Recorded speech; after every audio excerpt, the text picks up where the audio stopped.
Welcome back, everyone, to the Gives in the Bank Recruiting Podcast presented by BuckeyeScoop.com. We are continuing our Scoop 100 countdown here in this episode. We've got number 70 through 61, so we're almost halfway through the countdown now. At this point, if you've watched the previous episodes, which I'll link in the description box, you're pretty caught up. You can check the website again, BuckeyeScoop.com. Go to the rankings, 2022 Scoop 100. You'll get the full list that we've done so far. But I'm not going to waste time, with a big intro again this time. I think most people that are watching have probably been watching and kind of know the drill by now. But we're going to start it at 70.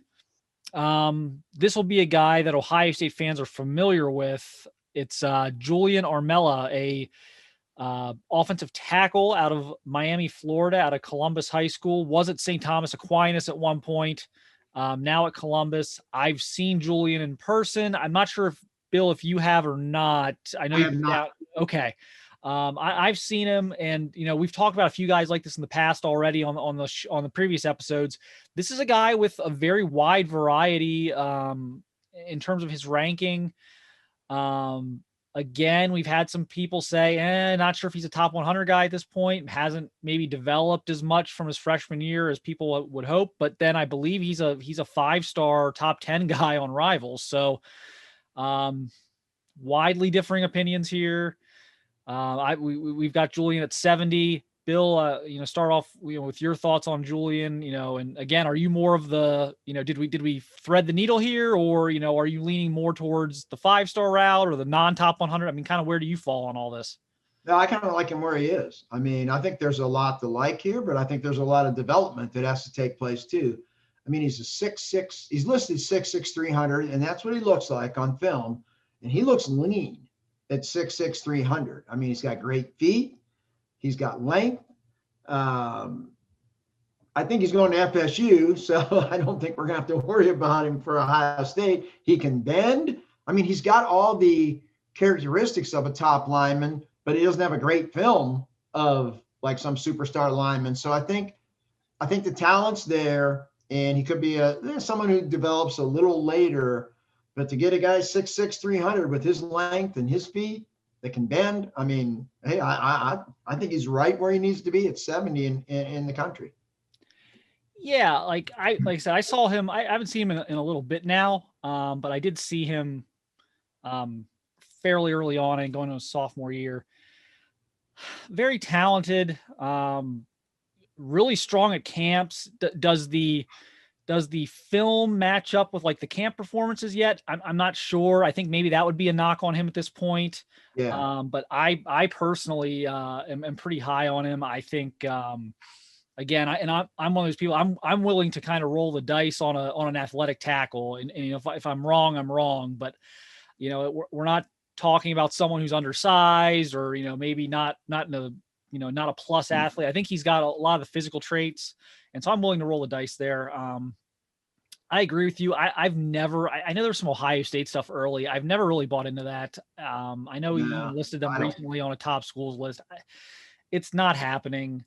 I agree. I think he's going to Florida State, but even if there was a surprise there, I don't see him coming this far north. I think no matter what the top schools lists may say and things like that, I think probably Ohio State fans would be better served kind of putting that one out of the memory and kind of focusing on maybe some of the more realistic guys at this point. If we're gonna stress about it. Okay. Number 69. This guy's pretty interesting. Shayleek Knots. He's out of Monroe, North Carolina, wide receiver prospect. And again, all these guys we're going to talk about in this 10-player list, these are 4-star guys. We are not yet to our 5-star list. But yeah, this is a kid that's got a lot of juice to it. I mean, look, he's got a Georgia offer. He's Tennessee, Texas. I mean, there's some really good offers there. Probably a decent bet to end up at North Carolina, though. What did you see on film, and kind of talk us through kind of what do you think of this kid? Yeah, I think that the film shows that he should have more offers. I mean, what I'm seeing, I've never seen him in person, so just going off the film. The film to me, he looked like an Alabama or Ohio State or a Texas type wide receiver. He's tall, he's rangy, he can go up and get the ball. I mean, I don't think he's a 4-4 guy, but I don't think he has to be at his size. He's a mismatch guy, and you watch him, you watch the film, and then you look at the offer list, and it's like that doesn't really match up. He has like a high 3-star offer list for a kid that I think is a solid 4-star kid. And, if I looked over there and seen Alabama or Texas, something, Oklahoma, it would not have surprised me because he looks like that kind of guy to me. So I like him a lot, unless I'm missing something here. I mean, Knots looks like a heck of a player to me. Yeah. Has any school in the last 2 or 3 years improved their recruiting as dramatically as North Carolina? And he's not committed to North Carolina at this point, but that's where I think he's going. And, obviously I think Maryland's in there, but there's a few others, Tennessee, but just kind of putting that aside that he hasn't actually committed to North Carolina to this point. I still I think that's where he's going to end up. And again, like I said, I look around the country, has anyone improved their recruiting the last 2 or 3 years as dramatically as North Carolina? Yeah, no, I agree. Mac Brown's doing a great job. And I think this kid will end up there too. And I think he could have a heck of a career. I don't know. Like I say, unless we're missing something somewhere on this kid, that film is really good. And the length, the height, everything. I mean, he's a heck of a player to me. Yeah. And, he's not a guy, I mean, he is ranked pretty highly. I mean, he's not, we didn't just kind of pull this out of thin air here. The people we talked to, the people I talked to really like him.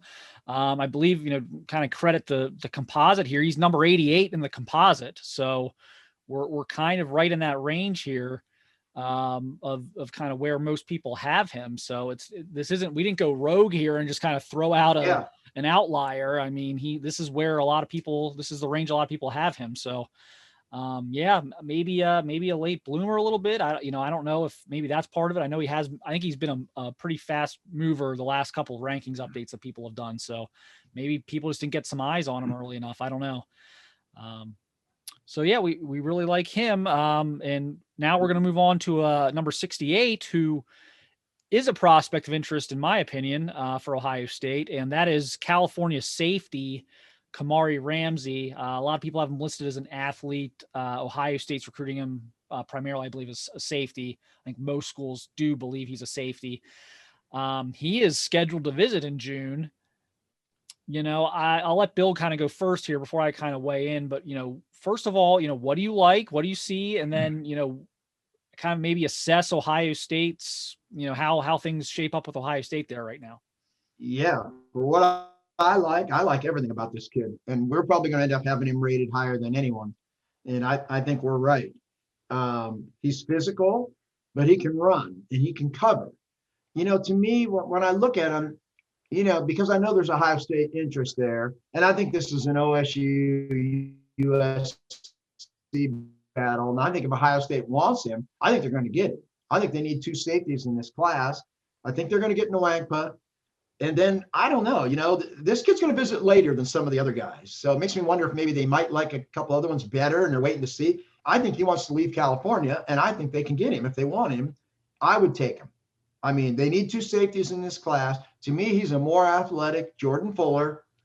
Watch that film, and there's a play at the 145 mark where he just comes up and annihilates a running back, and sometimes people like my pet peeve is when a receiver goes across the middle and the safety comes up from behind him and just kills him, and the guy doesn't see him coming. I mean, I can do that. I can go up and I'll hit Julio Jones if he doesn't know I'm coming. Now, come up and run up on a big brute running back face to face, square up with him and knock him down. That's a different ask. And Ramsey does that on his tape. Most of it is a lot of him in coverage, which is really good. And then he sticks that guy on that play where he just comes up and just busts him face to face, man on man. So this is a kid that I really like a lot, and I think they should take him. If they could get him, I would pair him with Nwangpa and call it a day at safety. And like I said, I think we're going to have this kid ranked higher than anyone else. And I'll feel that way if he ends up going to USC and doesn't go to Ohio State. I'm going to feel that way. He's really like a real favorite of mine. Yeah, it does seem like there's a very serious interest on his part to leave, to go do something different. That's not to discount any of the Pac-12 schools involved there, or especially a program like USC. Not to say he will definitely leave, but he seems open to it. Right. He really does feel like, number 3 right now on their safety board. Yeah. Yeah. Nwangpa and obviously Zion Branch. Giant Branch. Yeah. But, do you have to play that game with those guys? Like, if those, and they're supposed to get those guys on campus in June as well. So this may all sort itself out here in the next 6 to 8 weeks. This may not be a real thing that they have to worry about, but if it turns out that one of those other guys wants to wait until October, November, December, I wouldn't hold off Ramsey. And my gosh, could you get away with taking all 3 if you could get them? I mean, you could even do that. I mean, you could just kind of wait for the other guys and save a spot if you want. I mean, there's no rule that says they couldn't take 3. I think they certainly need some bodies at safety right now. So I'm with you. If he wanted to, if something caught him on that visit and he wanted to pull the trigger, I don't think I would slow play that one. I think he's really good. And I think he's, like I said, I think, Nwangpa, Branch, but I think he's right there right now is probably, that's a top 3 probably right now for them as far as their safety targets go and as realistic targets go. So that'll be an interesting June visit for sure. Next up, number 67, cornerback Terrence Brooks, Plano, Texas, John Paul II. Bill, fire away. You just told me, before we started recording that you really liked him. Yeah. What do you like about Terrence Brooks? I mean, we've seen so many of these corners come out of Texas recently. They know how to produce them. I'll tell you that. This is an island guy. You can put him out there by himself. He doesn't need help. He can lock down top receivers. I love him as a man cover guy. He's got length. He's got hips. You look at the recruiting then and you see like Bama, Florida, Oregon, Texas, A&M. I get it. I get why all those schools want him. So Brooks is someone that really caught my eye. And it just seems like we're always looking at these Texas corners anymore. They really know how to turn them out down there. And this guy's special. And he's got a chance to be really, really good. So I'm as high on him as I could be, really. He does look like one of those big Alabama corners. And it's gosh, we keep talking about this a little bit here. The amount of like 6-foot corners in this class, I don't know if at 1.5 or 6 years ago, like a light switch went on across the country for these kids and maybe they stopped saying, hey, let me give up on those wide receiver dreams and let me go move over to defense, because it's like they all in this 2022 class, all these would-be great receivers have just flipped over to defense. And now we've just got this endless list of 6-foot corners in this class. And I think maybe that's part of why we have him, or why, we kind of are talking about him here. I mean, it's like, I think in most years, there's maybe only a couple of guys in his league, but this year there's just so many of these corners. I think it's just hard to, you can only put so many of them, in the top 50. So I think, he might be a guy we have too low. Could be. He's got a chance to be really good. And I think the offer list matches the talent that I see on film. I get it when I see all those schools chasing it. Here's another guy, another receiver who's kind of started to work his way up that we have, fairly high. And he's out of Oklahoma. He's committed to Oklahoma. Talon Shetron, from Santa Fe High School in Edmond, Oklahoma.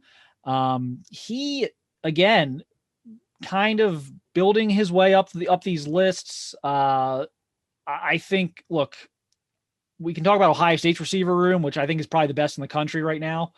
But another room that's really, really strong and another program that does an amazing job of evaluating wide receivers is Oklahoma. And, they obviously love this kid, and he's got some size to him, and he's a guy I really like, and I'm pretty comfortable with where we have him. Bill, what do you think? Yeah, I like him too. 6'3" kid. He's a basketball player. You look at the film, he's going up and over those DBs. He is a matchup nightmare. Great in the red zone with his size. And he's a guy that I like those bigger receivers because they're always open, even when they're not open. You throw it to him and he's going to win those 50-50 balls over the 5'11" guy. So I like Shelton a lot. I mean, he can play for any team in the country as far as I'm concerned. And I think he's going to catch a million balls in that program. And he'll probably end up being a first, second round draft pick someday if he stays healthy. So there was nothing not to like with this guy. And he might be a little low here at 66 as we revisit this later in the year. I mean, this guy he's pretty special. Yep. I think, again, maybe the wide receiver thing with me, where I don't like to go too crazy on receivers because everyone else does. And they put, 20 receivers in the top 100 and everything. Maybe I'm getting a little clouded by that, but I think he was one of the guys I was unfamiliar with. And he was kind of one of them. I don't have a lot of experience covering him or seeing him in person. Of the guys we were kind of filling in some gaps on, he was one of the guys who probably impressed me the most. Here's another guy that I really had to rely on, some of the scouts we talked to, and not, when I say scouts, I mean like the private scouting services and things like that. And also I relied on some of my contacts in Texas, because this is not a kid I've seen much of at all. And that's offensive tackle PJ Williams. He's committed to Texas A&M out of Dickinson, Texas. One of these guys who has a lot of physical development to go. I've seen him listed 250. I was told he's a little bigger than that now. I think if he stepped on a scale today, he'd probably be closer to 260, 270. But early Texas A&M commitment, lots of potential. Again, if I'm going to miss, I'm going to miss on an athletic tackle prospect. Bill, have you seen him at all, or kind of did you have to kind of make some calls on that, or just kind of how did you evaluate PJ? Everything I looked at him this is a measurable guy, and he's got a ton of measurables. It's a basketball player. You can watch the basketball film and see the athletic ability. He's 6'4", but those arms look a lot longer than a 6'4" guy to me. So his best football's ahead of him. He's a little light in the shorts right now from what you see on film. And who knows, he might have developed in the past 3 or 4 months and added some weight. But man, I mean, as an athlete on that O-line, this guy's like an A+ athlete. Can he get big enough to handle people in the running game? I don't know, but he's going to be athletic enough to be on the outside and match up with a Jack Sawyer. He'll be able to, drop his hips, move his feet, and hang in there with, an elite pass rusher. So I like Williams a lot as a developmental guy, and he's not going to be 3 years from now what he is today. He is nowhere near his potential, but like you say, you like to roll the dice on an outside tackle that can move his feet over, an overweight inside guy. So yeah, I like Williams a lot. It reminds me a little bit. He's even a little bit better athlete than this guy, but reminds me a little bit of Emil Wagner, of like, one of the Ohio guys here, of like, okay, like we like what we see today, but I think what we're really doing is looking, okay, what's he going to look like in 3 years? And you have to like the potential there for that. So that was kind of another guy kind of caught my attention, and the guys down in Texas are very high on him. Number 64, we got a linebacker now, Jayshawn Barham out of St. Francis in Baltimore. Again, 4-star guy. Believe Ohio State's offered. I have not heard much there lately that would indicate that there's anything really serious going on there. But at the same time, with the Deshaun McCullough decommitment, maybe that's someone they would kind of start to circle back on. But what did you see there, and kind of what are your thoughts there? Yeah, I think he's an inside guy. He's a thumper. I think there are a lot of these guys I think are out there. I think we talked about a few of them on the last podcast. So, seek and destroy guy, hunt him down, knock him down. Everything I read about his recruiting is that he's going to be south. It's going to be Florida, Florida State, Arkansas, something like that. So a lot to like with this kid, not a super athlete, but a really, really good football player. Plays the game the right way.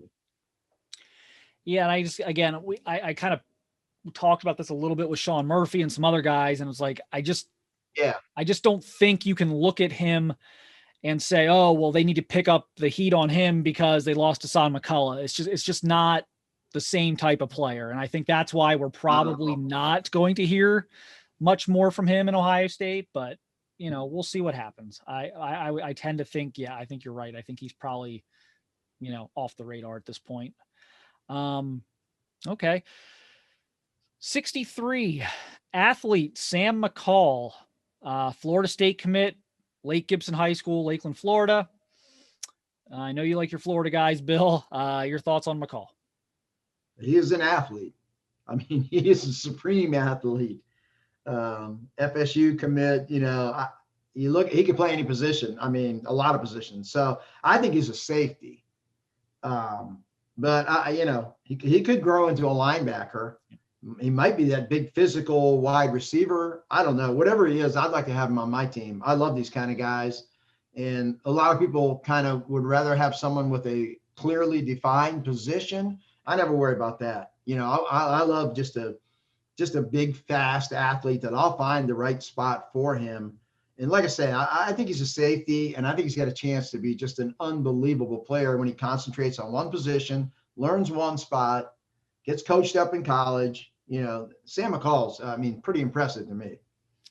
Yeah, I agree. And, they had, Jaden Woodby in kind of like a rover position. And I wonder if maybe that's not his future as well. But yeah, really impressive run and jump athlete. And, if you're confident in your coaching staff, if you're confident in your assistant coaches, why wouldn't you take someone like that? You know what? You wouldn't have to worry about the position. You're confident in your assistants that they'll develop him. Football is, at its core, it's kind of how big, fast, and strong you are. And then from there, again, you're talking skill development and smarts and things like that. But at the end of the day, size and speed goes a long way. So, I don't have any concerns there either. Okay, here's another guy who's kind of versatile. And this is an Ohio State guy to watch, definitely. And I think I probably misspoke on one of our last episodes. I kind of talked about Kojo Antwi and CJ Williams being the top two. And I think that's probably fair, but there is another guy to watch here.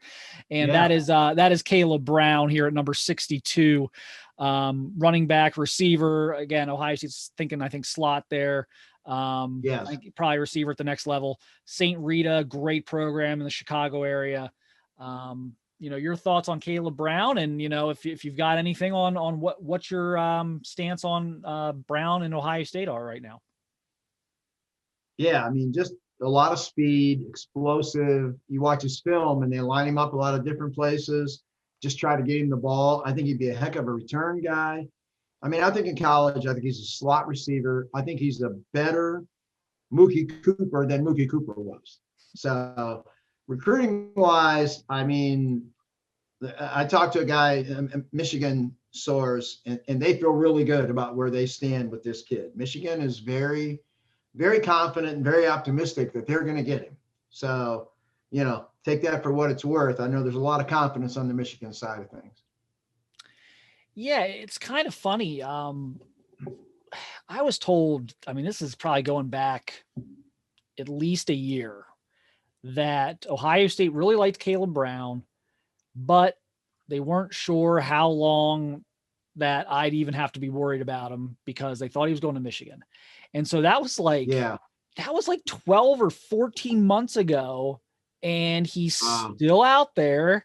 Hasn't happened yet. Yeah. Right. And so, look, you make me pick, I'm going to pick Michigan here, but it is interesting that everyone kind of expected him to go to Michigan, and he still hasn't quite. Now, again, maybe the COVID and not being able, maybe that is playing a bigger role here, but I do sense a little bit more optimism from Ohio State in the last 3 or 4 months than maybe there was at any other point. Will that be enough to actually land him? I would probably bet against it, but I think it's worth watching. And again, that's another kid they're hoping to get on campus here pretty soon. So that'll be one to watch for sure. All right, last guy on this segment, and it's kind of an interesting one. I'll get into this in a second. I'll just introduce him first and let Bill talk about him for a bit. But this one's kind of interesting to me. It is David Bailey, a linebacker out of Powerhouse Mater Dei in Southern California. Bill, first of all, your thoughts on him and what he brings to the table. Yeah, I love him. I love that kid. That film is so good. He is a long, quick athlete, an edge rusher. He looks like a Bama linebacker to me from, he just fits what they do as like a 3-4 outside guy. The more I watch that film, Mark, I got to tell you, this is a 6'3" Ryan Shazier to me. He makes mistakes. He does things off the grid, but Ryan did the same thing when Ryan was young. But Ryan's mistakes were always made at 125 miles an hour, and that's what this kid looks like. Just like a wild horse that might need to be broken a little bit and reined in a little bit. But my gosh, does he? I mean, you talk about explosion, athletic, length. You know, he can really make himself narrow as a rusher. Like, he's hard to block. You know, I love him. I mean, there's another one that when we update these, you know, sometime in the fall, this guy could move up 30 spots. I mean, I think he's got a chance to be like really, really special. I love this kid. Film's amazing. Yeah, and it's been interesting because California had this kind of like condensed winter season that just wrapped up like a week or two ago. Yeah. And he has been a guy who people have been like, oh my gosh, like during this like weird winter season they've had, he has really shot up people's rankings list. People are starting to really talk about him a lot. And I think he's going to be a guy that Ohio State tries to get in on here, because I do think, is he exactly like Deshaun McCullough? Maybe not exactly like Deshaun, but I think he's a more similar player to what they lose in McCullough than maybe a Sean Murphy is. So I think they're going to kick some tires here. The interesting thing though is I talked to someone at Modern Day actually about him last week, and they say he's a really different, like, I know the film, you think, oh, that's like an Alabama linebacker, how physical and crazy he is out there. But they told me he's a really different kid. He doesn't really look at football the same way. Like, he's a great player. He's a monster, but he's a very, he's an academic guy. So they think Stanford is going to be tough to beat there. Wow. So it's not so much a geography thing with him. I think it's more of, it may be an academics thing with him where you've got to really sell that. Now they were able to do that, you know, with a guy like Harry Miller a few years ago. So, right. But that would be, when you think Modern Day, I think your first inclination is like, oh, they gotta, you know, convince him to give up the Southern California weather or whatever, you know. But I think they actually have to make the pitch about academics, because it sounds like to me, from what people I've talked to, that Stanford has really caught his attention so far. So that's going to be an interesting one. I think we'll see if Ohio State really does get involved or not. I think he'd be on the short list of guys out there though that they should kick the tires on. So good. We'll see what they do. All right, that'll do it. We are, like I said, we are down. We're almost halfway. We're down to number 60. We're going to start that one here. We'll get you another episode here shortly. It'll be 60 through 51, but thanks for listening, and we'll catch you next time.